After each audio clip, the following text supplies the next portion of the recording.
A reading from the Holy Gospel according to Matthew.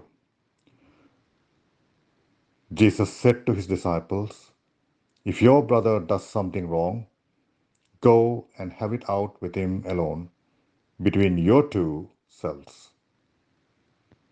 If he listens to you, you have won back your brother. If he does not listen, take one or two others along with you. The evidence of 2 or 3 witnesses is required to sustain any charge. But if he refuses to listen to these, report it to the community. And if he refuses to listen to the community, treat him like a pagan or a tax collector. I tell you solemnly, whatever you bind on earth shall be considered bound in heaven. Whatever you loose on earth shall be considered loosed in heaven. I tell you solemnly once again, if 2 of you on earth agree to ask anything at all, it will be granted to you by my Father in heaven. For where 2 or 3 are gathered in my name, I shall be there with them." The Gospel of the Lord. My family and friends, the Holy Mother Church reminds us of our responsibility towards one another and society. Most importantly, she reminds us that dialogue and mutual love is the best method to promote reconciliation. There was once a manager in an office who had been drinking heavily. Everybody was talking behind his back. Because he was the boss, nobody dared bring the problem to his attention. He was heading over the precipice. Until one day, a guy mustered enough courage to approach him instead of talking to him. "Sir, we have observed that you are drinking too much," he began. "Don't you see you are killing yourself? If you don't stop, you will destroy yourself and us." That encounter was an eye-opener. Remorseful, the manager eventually took the painful steps to rehabilitate himself. He changed because someone had the guts to stand up to him. Our first reading from the book of the prophet Ezekiel reminded his people that they are watchmen for each other.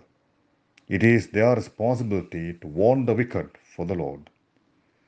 If they do, and the wicked continue, they will be responsible for their guilt while the people will be saved. But if they fail to remind the evil, they will be responsible for the death of the wicked.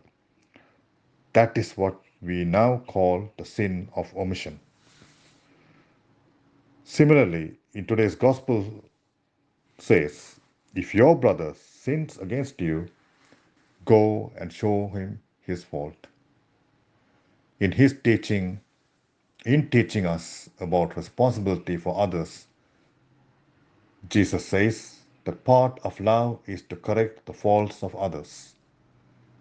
The gospel message also teaches us that we must correct people like a spouse or a child, a friend, a co-worker.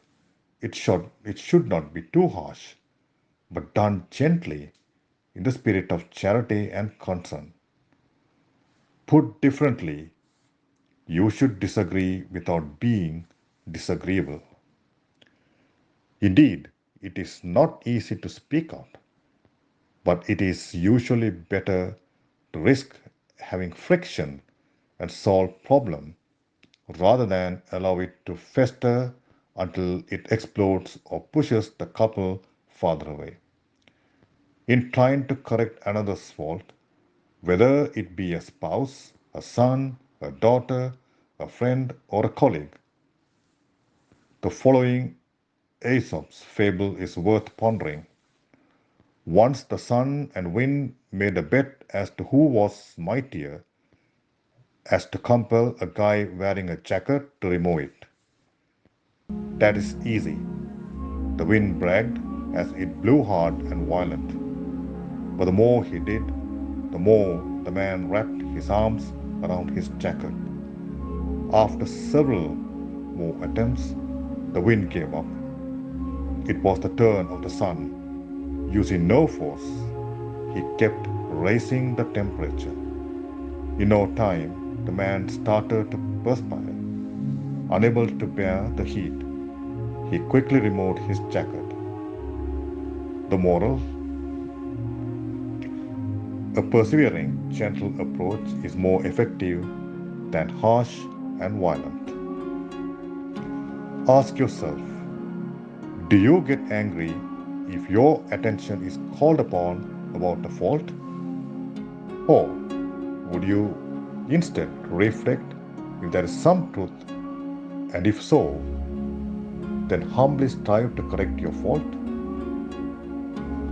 Do you regard fraternal correction as something negative or positive in that it will help you see your defects, reform yourself, and thus become a better person pleasing to the Lord? To be corrected is not easy because it hurts us emotionally, but taken in the right spirit, it can cure, much like a bitter medicine does. Also, because of the weaknesses of our human nature, we will always find fraternal correction necessary in our lives. So, let us always ask God's grace in celebrating the Eucharist to accept fraternal correction. Today, I would like you to reflect upon how humble you are when someone expresses concern about your sin. How do you reject? Do you find yourself getting angry and defensive when this happens? If so, be honest and admit yourself that this is pride. This is your sin. Spend time reflecting upon the ideal, humble way you should respond when confronted by another. Suppose reconciliation is your number one priority in any relationship that has experienced hurt. That holy and humble desire will guide you to reconcile with everyone.